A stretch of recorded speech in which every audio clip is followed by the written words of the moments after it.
Épisode 2 de l'histoire de Simon Kimbongo.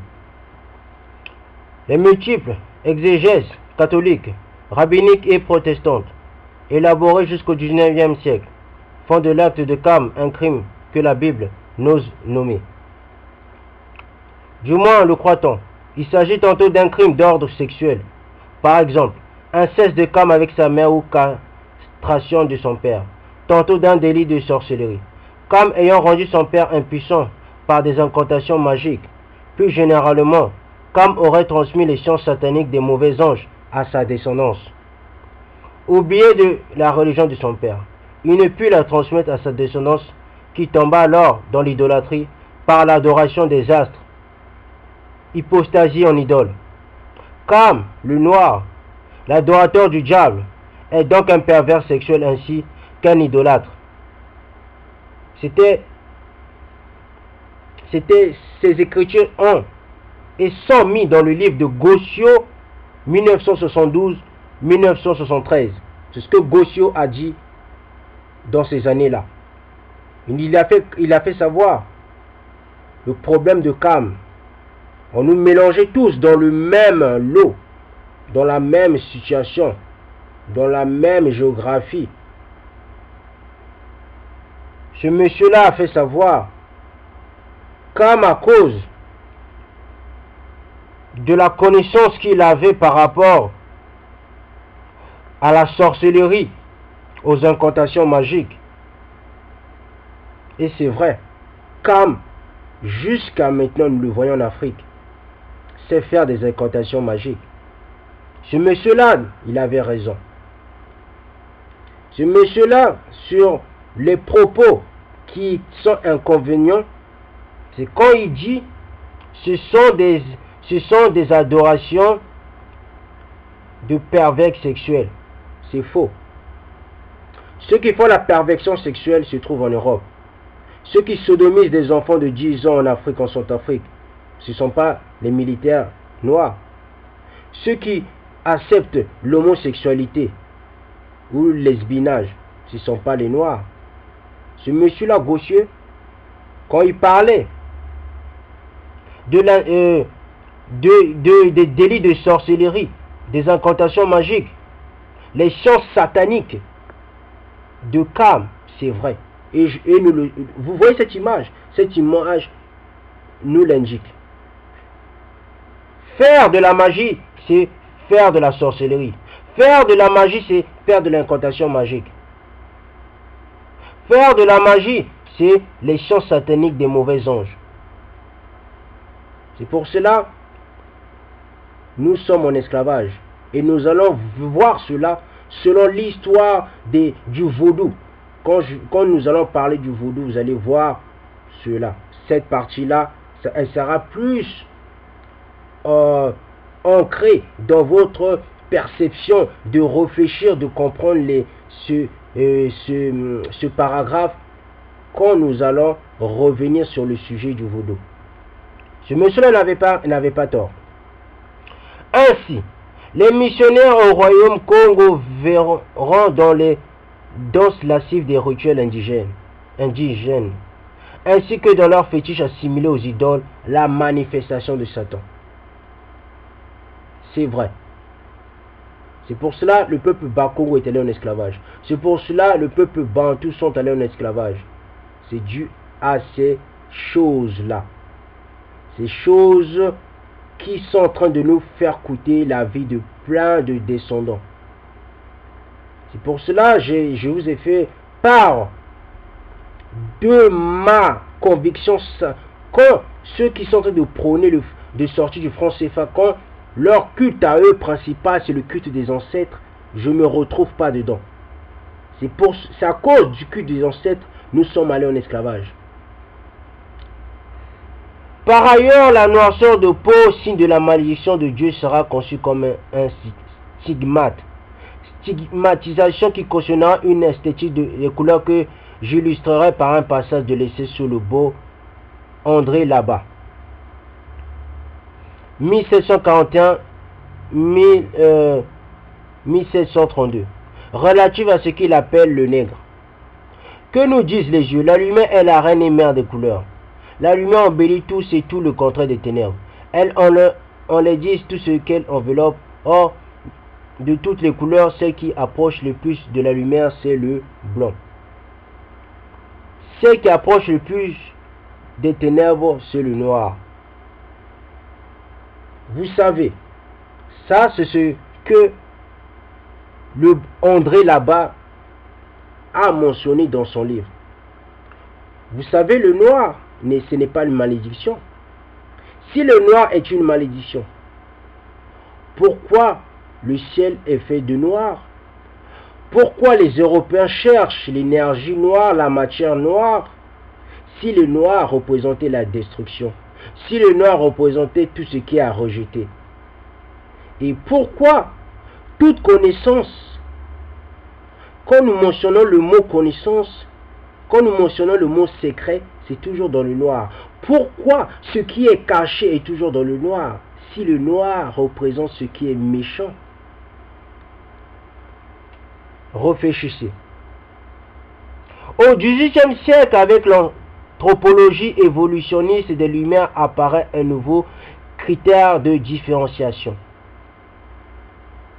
Le niveau de ce que l'on nomme alors la civilisation, l'Occident a atteint, dit-on, un stade très élevé de l'évolution, celui de l'âge adulte de la raison. Le sauvage qu'est le noir est rapproché de l'homme primitif, proche de l'animal et de la nature, de l'enfant sans raison en proie à ses seules sensations.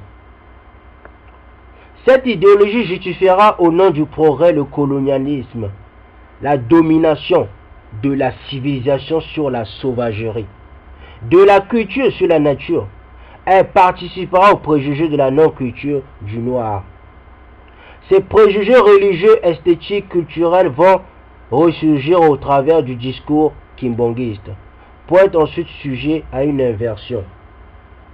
Vous voyez, la deuxième étape pour esclavagiser le peuple noir, ils ont fait croire à la population européenne, le peuple noir était proche de l'animal. Le peuple noir devait être civilisé. Et c'est ce que nous retrouvons dans le langage de Macron, Emmanuel Macron.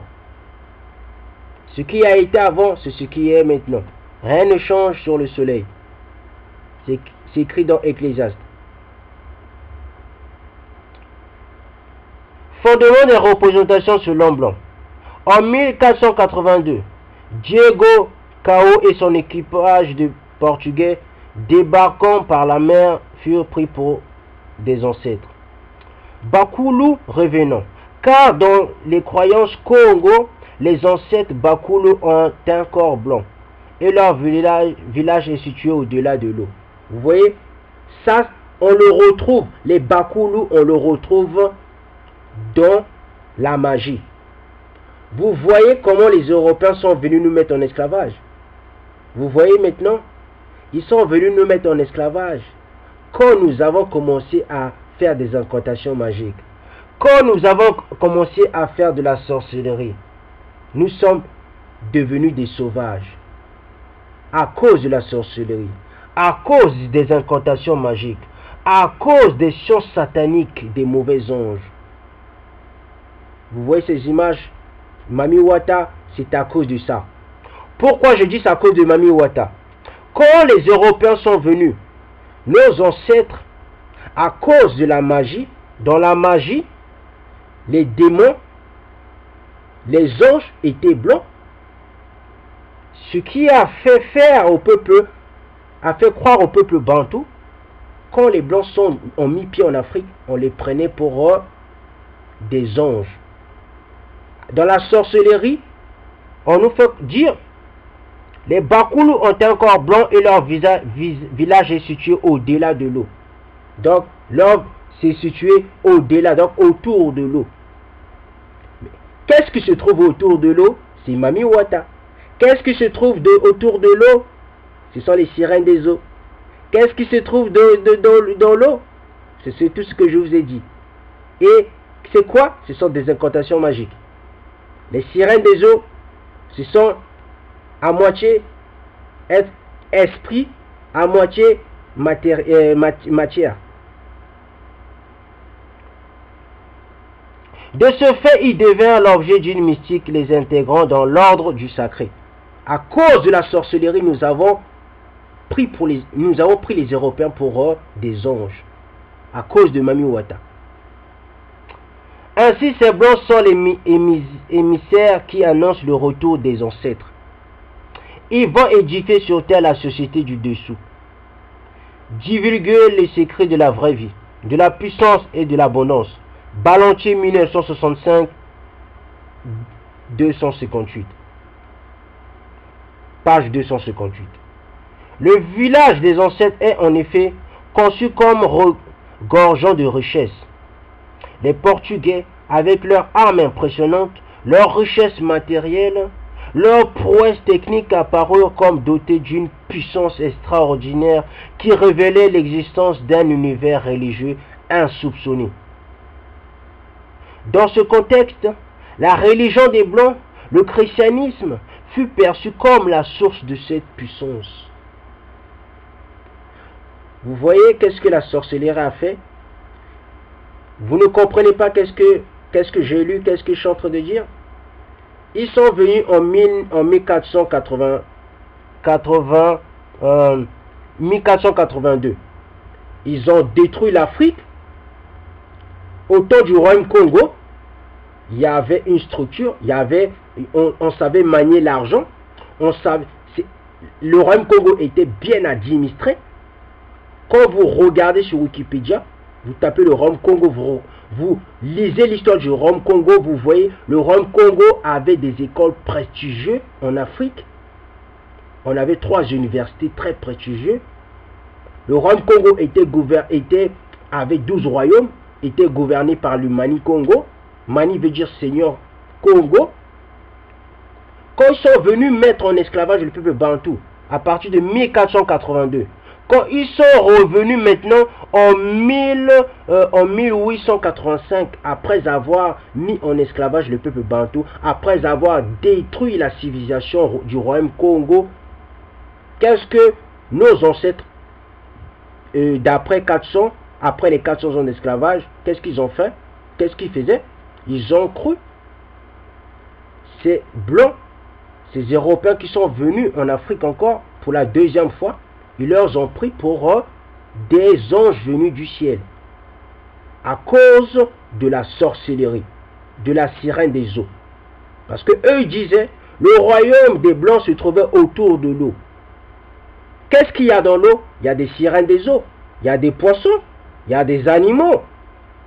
Vous voyez? C'est pour cela que nous sommes en train de faire des vidéos. Le début du XVIIe siècle ouvre l'ère des compétitions entre nations européennes. Les Bakongos servent d'intermédiaires aux Blancs vis-à-vis des peuples de l'intérieur. Organisent le partage et alimentent les marchés développés par les Européens. Avec cette économie nouvelle, vous voyez, on nous dit les Bakongos c'était la tête des 12 tribus d'Israël. Donc c'était la tête du royaume Congo. Nous les Bakongo, on était le cerveau. C'est quelque chose de très important à dire. C'est pour vous faire situer. Quand nous allons nous pencher sur l'histoire des Mayombe, des Bakongo, quand les Bakongo respectaient le Shabbat, quand ils respectaient le calendrier lunaire, vous allez comprendre pourquoi. C'est une culture qui insinua dans le cœur de l'Afrique. Les Bakongo firent donc preuve d'une assimilation précoce. Conséquent, ils furent les plus aptes à développer des mouvements de résistance sporadiques de type syncrétique sur lesquels nous nous pencherons. La propension à l'indépendance naissant chez les Bakongo, de même que leur acquaintance et leur négoce avec d'autres nations européennes, excédèrent les Portugais. La crise et les tensions vont s'intensifiant. En 1667, près d'Ambuya, l'armée portugaise et l'armée congolaise s'affrontent. Les Portugais sortent vainqueurs. En 1678, San Salvador, la capitale est incendiée et détruite. S'ensuivit le démantèlement du royaume Congo. Il donna lieu à un émiettement politique sous forme d'un ensemble de provinces constamment soulevées les unes contre les autres. Cependant, l'attachement à la nation et royauté Congo ne disparaîtra jamais de l'imaginaire Congo. Comme nous le verrons avec les figures messianiques que représentent entre autres Kimpavita au XVIIe siècle et Simon Kimbangu au XXe siècle. Vous comprenez, on nous dit, autant en 1678, les Bakongo, nos ancêtres, n'avaient à la tête, à longueur de journée, à longueur du soir, ils avaient dans leur imaginaire la politique Congo. Pour eux, leur vie était établie selon la royauté Congo. Elle n'était pas établie selon la politique. Un vrai Bakongo, un vrai des vrais Bakongo, un vrai même qui soit en Afrique ou partout dans le monde, il ne doit jamais oublier, un Bakongo, c'était un roi. Un Bakongo, sa politique ne peut que se baser sur la royauté. Nos frères qui sont sur Facebook, nos frères qui sont un peu panafricains, ils se basent plus sur la politique. C'est pour cela nous faisons des vidéos afin de vous ouvrir les yeux, afin de vous faire comprendre. Si vous ne repartez pas dans la royauté, il n'y aura pas de souveraineté. Si la souveraineté, ça marche selon le retour, selon l'appropriation du franc CFA, la souveraineté aussi, ça marche selon la royauté du peuple noir. Les Bakongo, ils savaient bien l'importance d'une royauté. Les Bakongo savaient très bien. Les Bakongo ne cherchaient pas la politique. Ils ne cherchaient pas à être président. Les Bakongo cherchaient la royauté. Ils cherchaient un roi. Les tentatives de christianisation successives furent plutôt vouées à l'échec, même si les syncrétismes innombrables démontrent une implantation du christianisme incontestable. Les autochtones virent de prime abord dans le baptême chrétien une source surnaturelle de puissance et de salut, un rituel thaumaturgique.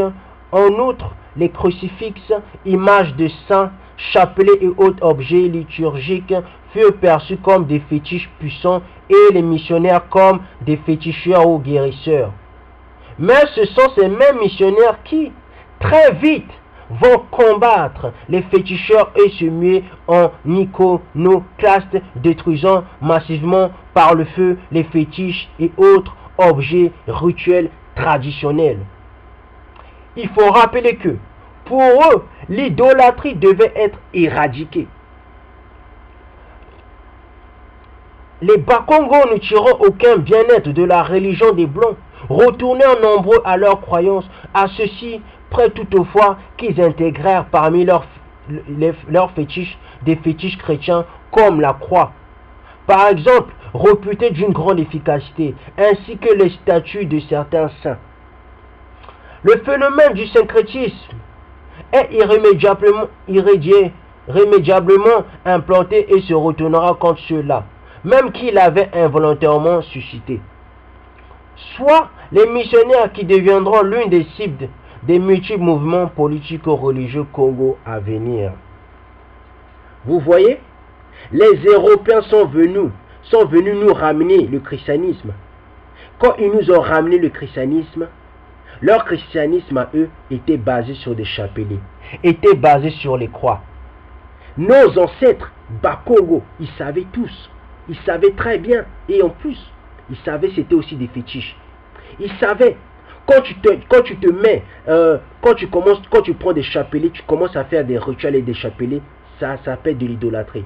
Quand tu commences à adorer des signes de croix, à faire des images taillées, ça s'appelle aussi de la sorcellerie, ce sont des fétiches. Vous voyez, les Européens sont venus avec le christianisme ils nous ont ramené en même temps la sorcellerie. Ils nous ont ramené aussi en même temps les fétiches. Ils sont venus nous civiliser, nous qui étions pas les Bakongo, le peuple noir qui, là je vais plus rester dans le royaume Congo, qui était initié dans le fétiche, dans la sorcellerie. Qu'est-ce qu'ils ont fait les Européens? Ils sont venus nous civiliser avec les mêmes fétiches, mais d'une autre manière. Leur fétiche à eux, c'était leur fétiche de leur idéologie, de leur manière de voir le monde. Vous voyez, le peuple bantou était déjà des féticheurs. En même temps, eux aussi, ils ont ramené les fétiches. La prophétesse Kimpavita, encore appelée Donna Béatrice, fut en 1704 l'instigatrice de l'un de ces mouvements, le mouvement des Antoniens. Aristocrate Mukongo et d'éducation chrétienne, elle apparaît dans le contexte du démantèlement du royaume, prétendument visité par Saint Antoine, morte et ressuscitée à la manière des initiations. Elle se disait la réincarnation de celui-ci. Elle présentait Jésus-Christ comme né à San Salvador, Bethléem. Vous voulez savoir c'est où San Salvador, Bethléem? Ça se trouve, c'est le centre du Congo, donc c'est le centre de la RDC. Hein? Baptisée à Nsundi Nazareth, elle est de race noire comme les apôtres et la Vierge Marie. Elle ordonna l'extermination des fétiches, en ce compris les croix et autres fétiches chrétiens. Elle avançait que les ennemis de la vraie religion seraient châtiés. Elle reprochait aux prêtres étrangers d'avoir monopolisé la révélation et le secret des richesses qui lui est associé, à l'avantage exclusif des Blancs, de s'opposer à l'entreprise salvatrice des Saints Noirs. Ballandier, 1965, page 225. Vous voyez, Ballandier nous explique et a écrit dans son livre, page 265, Kimpavita, elle était une Mukongo. Moi, je suis un Lévite. Kimpavita, c'est une Lévite. Hein? C'est une Lévite. Marie était Lévite. Simon Kimbangu était Lévite. Christ était à moitié Lévite de sa mère et par son père de la tribu de Juda. Et Christ est Bantou. Kimpavita a prôné la vérité. Kimpavita a dit la vérité à ses frères. Christ était noir. Kimpavita a dit, Christ a été baptisé au centre de la RDC.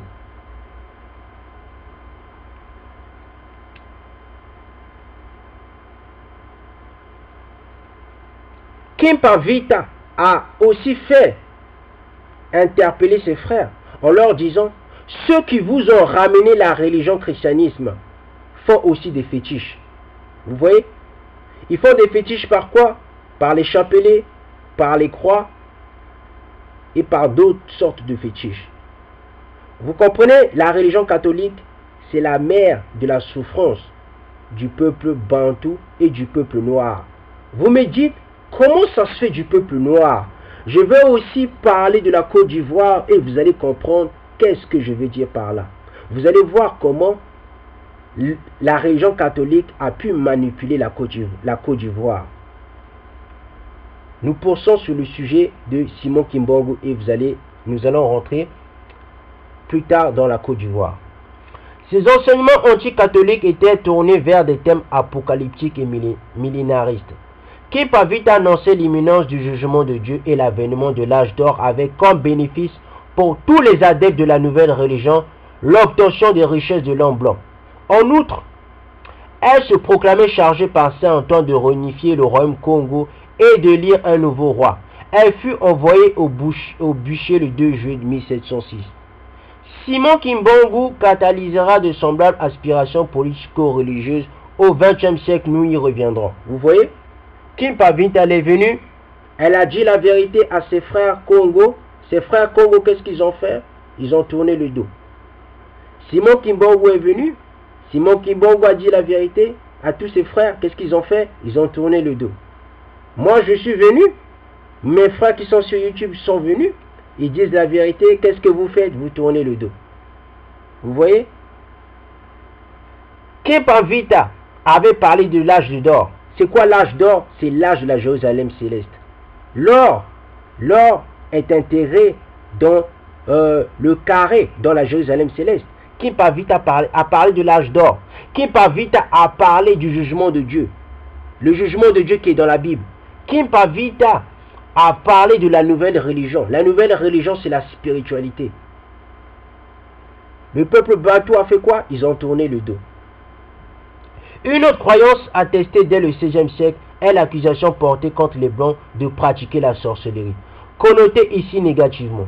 La sorcellerie des Blancs est conçue comme la source de tous les désordres socio-culturels, politiques et religieux. C'est ça. La sorcellerie des Blancs, des Européens, c'est quoi? Chez le Vatican, vous trouvez les francs-maçons. Chez le Vatican, vous trouvez le judaïsme. Chez le Vatican, vous trouvez toutes les religions. Toutes les religions sont intégrées chez le Vatican. C'est ça la sorcellerie du blanc. Le blanc, qu'est-ce qu'ils font? Ils ont eu l'intelligence de prendre toutes les religions et d'unir toutes les religions. Voilà la sorcellerie. Une croyance identique répandue dans les années 1920 chez les Bakongo et qui nous reliera enfin au mouvement déclenché par Simon Kimbangu se retrouve notamment dans la rumeur de Mundele à Ngulu. Mundele ya Ngulu littéralement signifie blanc de porc. Mais le sens que la rumeur lui donne est le blanc qui transforme des êtres humains en animal par des moyens magiques. Par exemple, des lampes magiques qui inoptisent la victime ou par des pratiques occultes. Zola Mululu Lendo, 1984, page 368. La rumeur rapporte que les victimes étaient métamorphosées en vue de nourrir les Belges qui souffraient de la faim suite à la Première Guerre mondiale. Selon Mululu Lendo, cette rumeur a contribué énormément à l'expansion du Gunzisme ou Kimbongisme. Plusieurs fidèles catholiques et protestants Bakongo abandonnèrent leur religion car les missionnaires blancs furent impliqués dans l'affaire de Mundele Yangulu. Zola Mululu Lendo, 1984, page 374. En somme, l'anthropologue phage ici, c'est le blanc. Lors de nos séjours à Kinshasa en 1997, cette rumeur était toujours vivace parmi les Kimbongistes. Il s'agit pour eux d'une secte ou société secrète de blancs sorciers qui soit consomment de la chair humaine, soit ça donne un trafic d'âmes. Vous comprenez? Kimbongi